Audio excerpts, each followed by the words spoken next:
Having overcome the dissidents on the Rite, you find yourself back in the wagon, recovering from the night's ordeal with your companions. Everyone seems rather exhausted. You feel it yourself. Wolford pulls you aside to discuss some of the particulars about the Rite's outcome. You find yourself having difficulty following. You feel weary from all the recent travels. Anyway, take care of yourself, my boy. I think just about every one of us could use some rest right now, although the stars seem to have other plans, shall we? You follow him outside. Perhaps the night air shall do you some good, and everyone is likely wondering where the stars shall take you next. The stars yet shine for you, revealing various paths forward. You gaze into the darkness of night.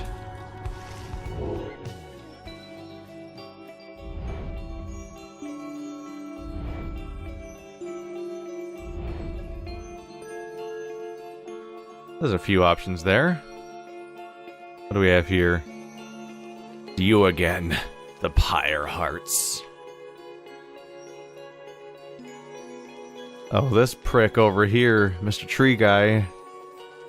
He kind of sucks. Probably don't want him to be winning other. Oh, you're not good. I should probably face off against you now, shouldn't I? Do you rank high? You rank fairly high. Yeah, you do. You're only 2 points below one of the other teams. If I could strike them down now, I can help avoid them getting to there, because I feel like of all of the teams, the number one team I don't want to face during the actual Liberation Rite, it's probably the Withdrawn, right? Because they're like Cthulhu worshipper monsters, like, they seem like bad news. So if I can strike them down here, that's a good chance. If she ends up ascending somehow, then I would have to lose against her twice, basically. Once here, and then once in the following rites that she ends up in as a result of me losing to her here.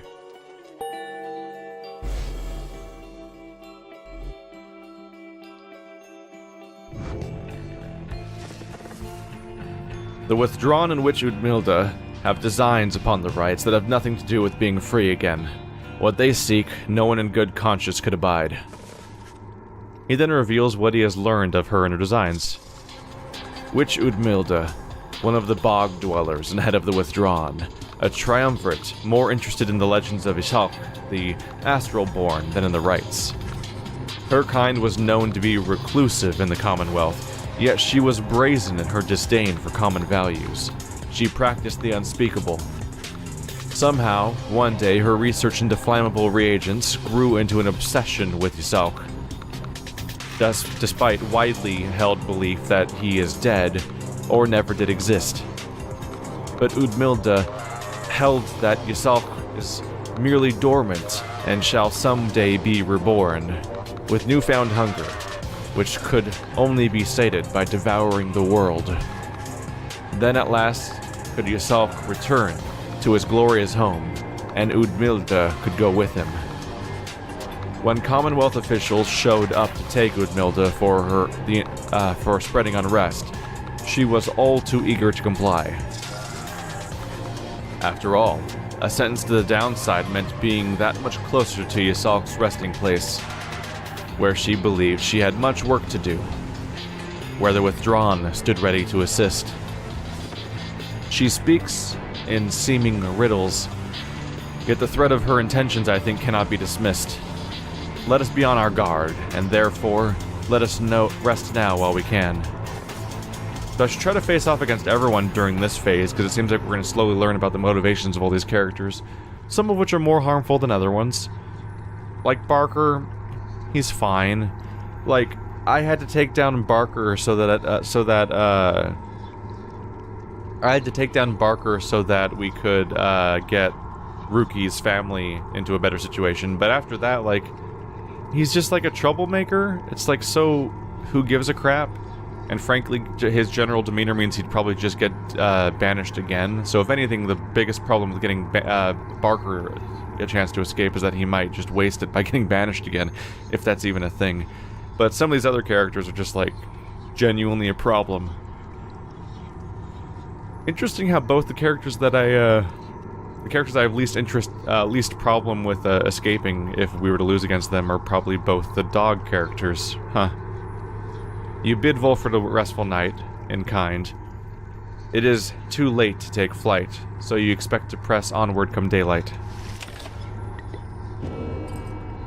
The Dissidents. Why does Rookie look sad? He should be happy right now. From Ha'ub the Swallow. I, myself, Ha'ub, did form the Dissidents, under the simple tenet. Those who do not belong, belong. The other scribes, some of them showed, at first, reluctance to allow an imp, and one accursed, to designate one of the 9 triumvirates, but Mur, the Horned One, stubborn as he was, stood by my side. In time, they came to understand, for I remained, as ever, at their side, a living bit of proof of their absurdity. The Dissidents are an extension of my oddity, those who do not adhere. They are not to be discarded, underestimated, or dismissed. They are as necessary as are those against whom they rebel. That's a nice message. Even if their current leader seems like he's kind of a prick. That's really more of a personal scoring issue, though, than anything, I suppose. He probably wasn't that... He might have not even been that bad before then. Rookie, why you look sad? As you approach Rookie, you sense none of his usual anxious energy. I'm free. Then he rushes up to you. A return to form. I mean, I know I'm not. I'm stuck down here with the rest of you. It's like I finally got to set aside this giant bag of rocks I've been carrying around, know what I mean? I want to say thanks, chum, for giving me a hand with the little situation between myself and Barker. I don't think I would have had it in me to stand up to him unless I knew you and the others had my back. Now, at least, old Mama Greentail won't get in any trouble from him on the other side. She's still waiting for her rookie boy to come on home, but at least she won't be getting hassled by a bunch of nasty curs just because I struck a lousy deal. So yeah, chum. You ever need something, I owe you one. And then some. Cur's oath. He prances out of the wagon, a newfound lightness in his step. Hey, whoa! +2 hope permanently. That's pretty good. That's pretty good. How's that hope look? 29. Boom. That's the highest hope of any character, I think, now. Jeez. Repaid Barker. Wow. So, not only do these things affect the individual stories of characters, but it can also permanently increase their stats. So, this character has 2 hope from my Reader's Influence and 2 hope from repaying Barker. What's the lowest hope I have? 21, 19, 17, 11. So, 11. The year's 10.3 seconds of respawn time versus 4. That's a big gap, isn't it? Dang. Alright. Yeah. Rank Righteous. Steadfast, determined, ardent, righteous. The most hope. That might be the highest stat I have in the entire... Yep. Nope. Jadario's glory is higher. Never mind. Resplendent. Yeah, her glory is slightly higher than Rookie's hope, but not by much. Not by much. Neato. That was cool. I looked at these before. Waking wood wisps. The wisps inside provide a scarce bit of light when it is needed. All for a low monthly fee from the Black Basin. Let's continue onward. Towards our newfound goal. Being here in flagging hands continues to sap most everyone's spirits. No! Even afterwards? This place sucks. Let's get out of here. Why does this place gotta suck so bad? Whoosh! Oh. Come here. How dare you, you Nightwing scum! You blasted fools. You cannot intimidate the accusers. We shall face you soon enough in a forthcoming Rite, but first, we have another pack of fools with whom we must vanquish shortly. Until then, stay out of our way. I'm just amused that ramming into them causes dialogue, so now I need to hit all of them. It might be a bad idea, though, because hitting them might cause them to react to you poorly, or maybe even make them more angry in the next fight or something. Ah, my beautiful wagon. What has happened? Oh, but it is you, my wonderful Nightwings, come to play a little trick on your good friend Manly, Oh, well, very, very clever of you, and the damage you have caused my beautiful wagon, doubtless, is very, very minimal. Fear not, I can afford repairs. It is no inconvenience at all, although I do have one request of you to make amends, that is. When next we face each other on the right, I trust you know what I shall ask of you, but would you be kind enough to stand aside and let the chastity prevail? Then we can call it even. And when I return to the Commonwealth, I shall see to it that you and your loved ones, that they are suitably rewarded. Now, ta-ta! He's just constantly begging for me to just help him win by default. Nope. Not really intending on doing that. You can keep asking, I guess, and wasting your breath. The hidden glade of Lu is nigh impossible to find on foot, though there it lies below us, protected even now by the enchantment of Lusclorian hundred mines. I understand the river named for him is rather famous in your Commonwealth. The mouth of the river Sclorian opens wide, not very far from here. Largest river on the other side, which cascades down eternally into the downside. Begone, to distant lands, beneath our own, more suited to your kind, from the sentencing ceremony. It was there that limbless Arazek was defeated, turning the region lush and livable, at least for certain denizens, although of course not everyone believes it. The root titan vanquished by Scribe Lusclorian. Arazek yet lives, a husk, a single foul seed still rotting where once something mighty stood. Book of Rites. Your adversaries, the withdrawn, must be working to find their way there even now. Good fortune in your right against them, reader. You can just wander right up to it from here, but you can't land there. We're constantly blocked from landing for some reason. There's Needlefield. Udario thinks you'd find something valuable. He just wants to go here. I don't humor either of these characters too often.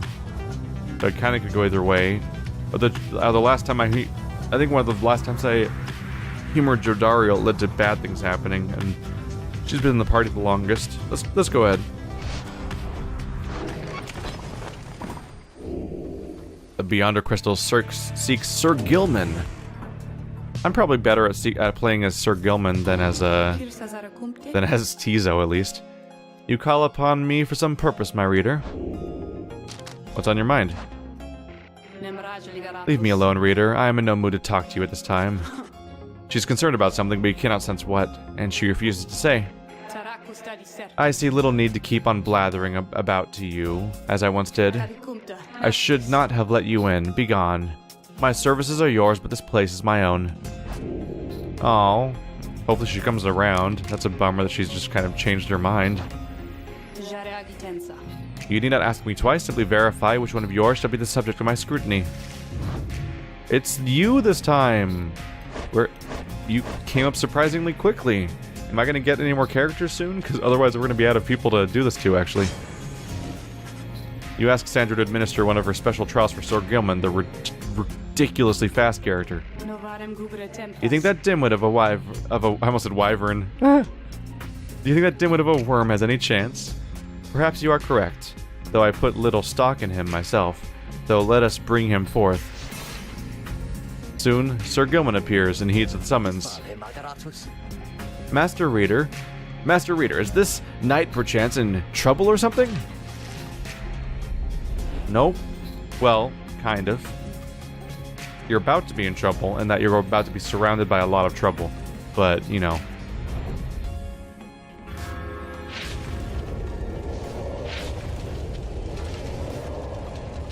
The apparition Sandra appears and unfastens her mask. Listen well, Worm. You answer to me here. As you will, Your Highness. Your Highness, I like the sound of that, though flattery shall get you nowhere here. Demonstrate your competence to me, then, Worm. You shall have to do it mostly on your own, though, under guidance of your lovely reader, I trust you are prepared. Of course, Your Highness. This knight accepts this challenge. Hello, baddies. Wait. Crap. My character doesn't have anything on them right now. Did I have a chance to equip them with anything? I forgot to double check. Bye. I'm really fast. Did I mention that I'm really fast?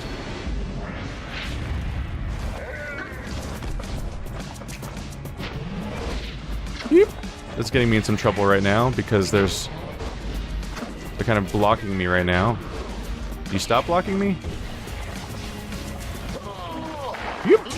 Jumped. Damn, Gilman, you scary. Oop. Yee-hee-hee. Jesus, really? Gilman's so fast. How did you get so fast? Oh, there you go. That's a point for you. Enjoy. Or not. Oh god, weird lag. Oh, I jumped for it, but it wasn't a long-term success. Alright, well there goes... Wow, 25%. I guess, yeah, bog crones are worth a lot. But now there's one less of you to defend this place. That's not good for you.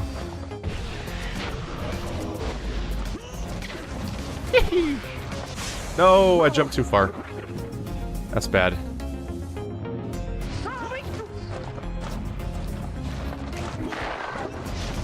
Oh, yeah. That aura came back slightly faster than I expected. My bad. Oop. Oh, why'd that happen?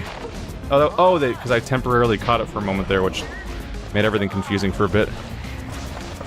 Well, I win. Goodbye. Oh, you still had Righteous Flame equipped, so I actually healed a little at the end. Well, that was easy. Huzzah, then this knight prevails. I have no choice but to concur with that assessment, Worm. Your performance was sufficient, and you passed my test. Thus, congratulations are in order.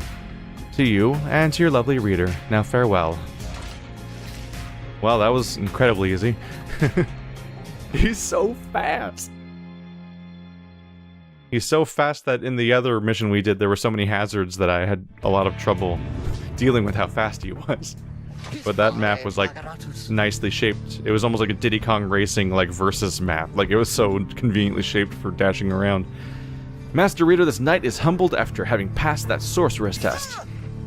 By the scales of Under King Horus, what is that you have? Horus' scale. Thurgoman jumps farther than usual by 30%. That's probably good news, considering how that last one went. Underking laughed. The Underking laughed aside deep wounds and fought and fought and fought. The long-distance jump. That's neato. That's neato indeed. Also, I stomped that mission. Boom. You and Jadariel spend much of the rest of the day searching through the dense foliage of Needlefield until, at last, you find something of value. So it would seem, at least, as neither you nor Jadariel can tell exactly what it is, for the object lies beyond your grasp. You consider methods to retrieve it. Let's see. Should I work with her to retrieve the object you found, or leave it be? No, let's go for it. Boom. What's this one say? Oh, you can switch to your... So you can either commit to it with Jadariel, or go for your vocations.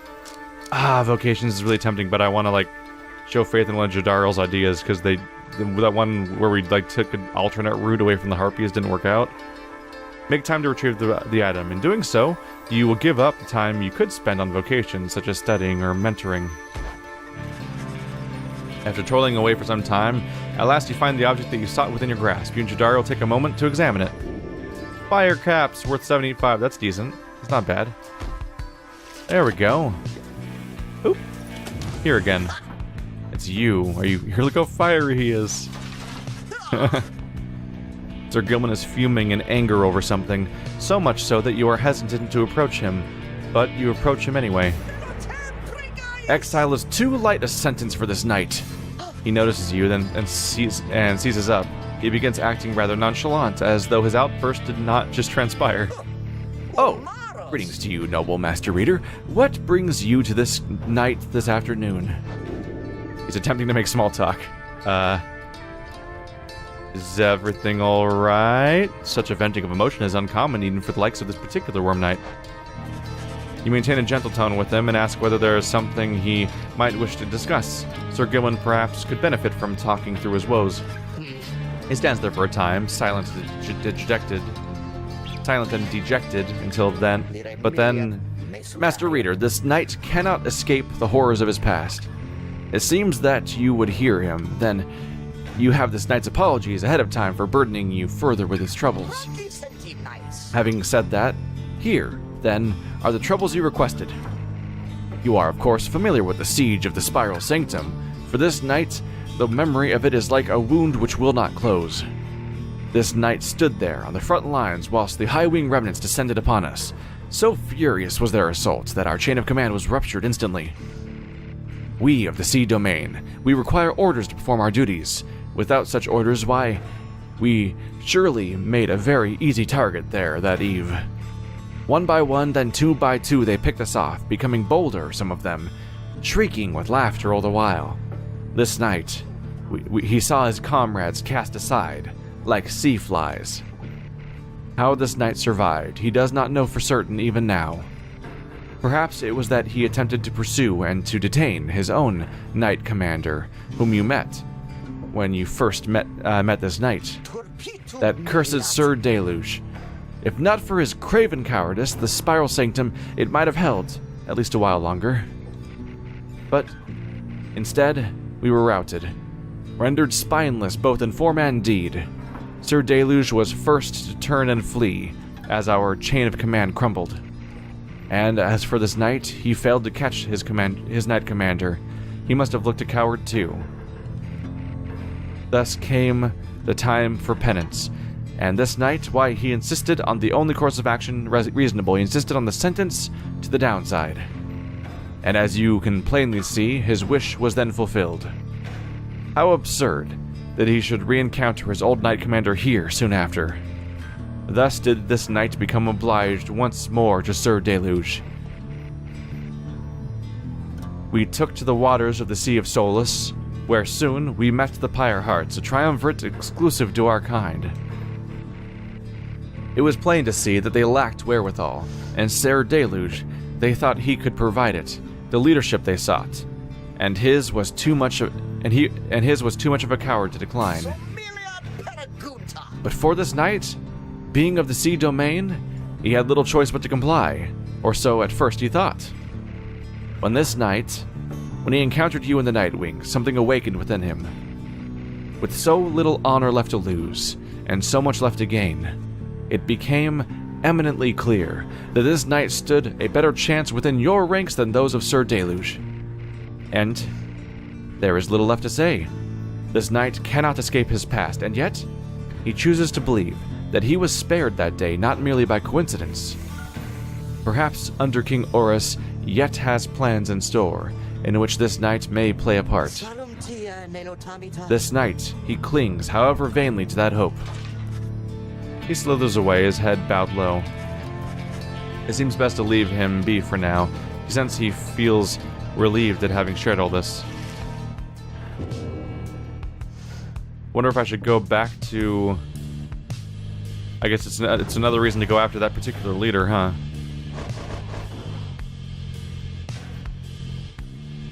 Crime? None.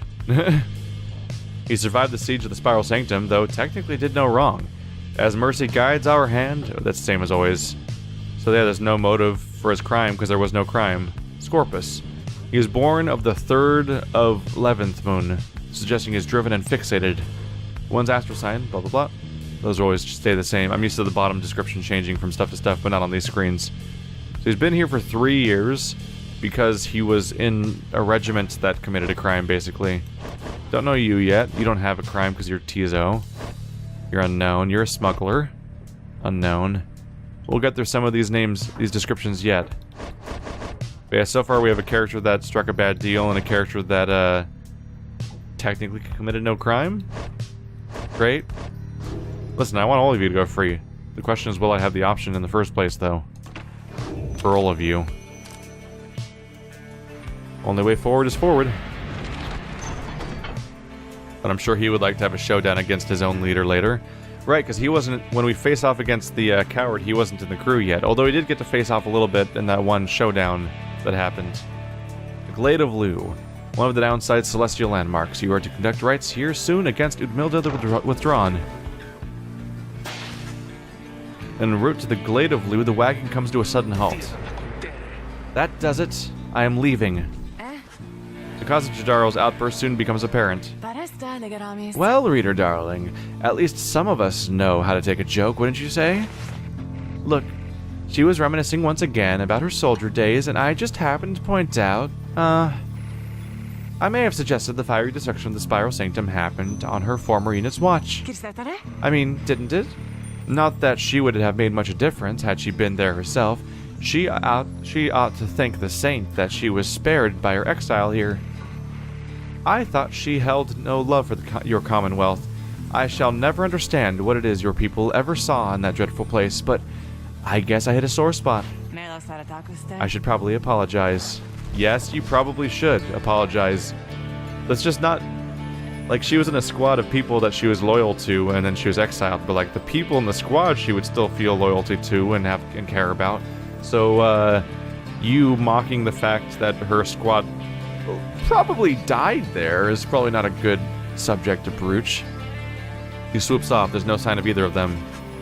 You organize a small search. It proves fruitless, but then Jadariel returns alone as if nothing happened. She is back to her calm self. Let us continue. I regret the interruption. Hamatha comes back soon as well. Huh. I thought that was going to be a special variable, honestly. I thought the game was going to be like, alright, enjoy doing the next rite without either of those people. Oh, don't you worry, darling. I have definitely patched things up between us. Honest. At least, I think perhaps I didn't make things worse. She returns to her business in the wagon. You make ready to resume your travels, but make a note to follow up with them.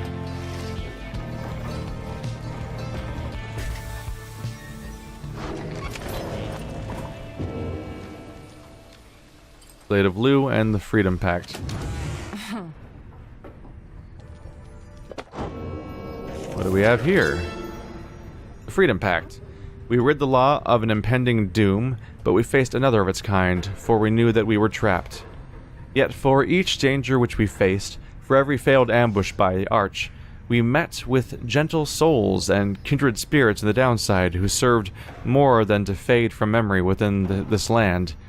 It was then the stars themselves showed us the way, delineating a great voyage across the sea. Near broken we became, but then, at last, a moonlit vision, that of the Rites. The Rites! Thus shall they say to us, the 8 scribes gave their freedom so that we may yet have ours. Glade of Lu. From Lu Sclorian again. Never have I witnessed an affront to nature, mine and everyone else's, quite like the poisoned woods of limbless Arazek, the root titan. In his suffocating influence, I shall leave it to the boastful Underking to tell you more of Arazek's vanquishing, whilst I may tell you something of the glade that he protected, which became my own, for my own genealogy now occupies the soil there, and strives furthermore to prevent Arazek from taking root again. The brambles of the glade are constantly encroaching on themselves, then falling once again to dust. This miraculous cycle, reflected in the starlight piercing through the canopy, needs to be witnessed whenever the stars invite an audience. You find Hamatha in the midst of a heated conversation. All I'm saying is we're limited not only to our own chances individually, but all your friends' chances as well. Jadariel seems to be considering whatever it is that Hamatha proposed. Reader, the harp here is suggesting that perhaps it would be best if I were to form an alliance with the ones whom I fought for the better part of my life. Just with me, Jadariel. I cannot vouch for anybody else. How utterly absurd. If we were in the Commonwealth, I would not have stayed my hand against her. That I can say for certain. However, as Hedwyn would say, what happened back there, perhaps none of that matters anymore, and what matters more is what we do from here. That is to say, I am willing to give it a shot. You mean you'd be willing to conduct the rites with me? Yes. Excellent. I knew that you would come around. Thought she'd never come around, but I ought to give her the benefit of the doubt here. I'm grateful for your open-mindedness. No need to let old enmities between our ancestors ruin things between us, or the others of our little party for that matter, after all. Do not push it with me, Harp. We shall see if the reader here is thus inclined to Paris in the coming rites. I am willing to defer to him. Anyway, you see, I think I managed to make amends there. Doubtless we'll get on swimmingly in no time. Hey, they'll conduct rites together again. Or I mean, now. Hope for the best. That's a fitting enough option for the game to give me as the result there. The best we can hope is to hope for the best. But yeah, as our team dwindles down and we free people, we can't have people that are unwilling to work together and be on the rights together. That's just overly limiting. It'll be a problem. Also, just thinking of like how the game chooses who gets to be in the rights, like, could back me into a weird corner when they start limiting who can take part in the rights when we choose the liberations. Oh wait, that was only a limit for who could be the actual person to go free, I think, not everyone else, was it? It's been a while. We'll see as we go.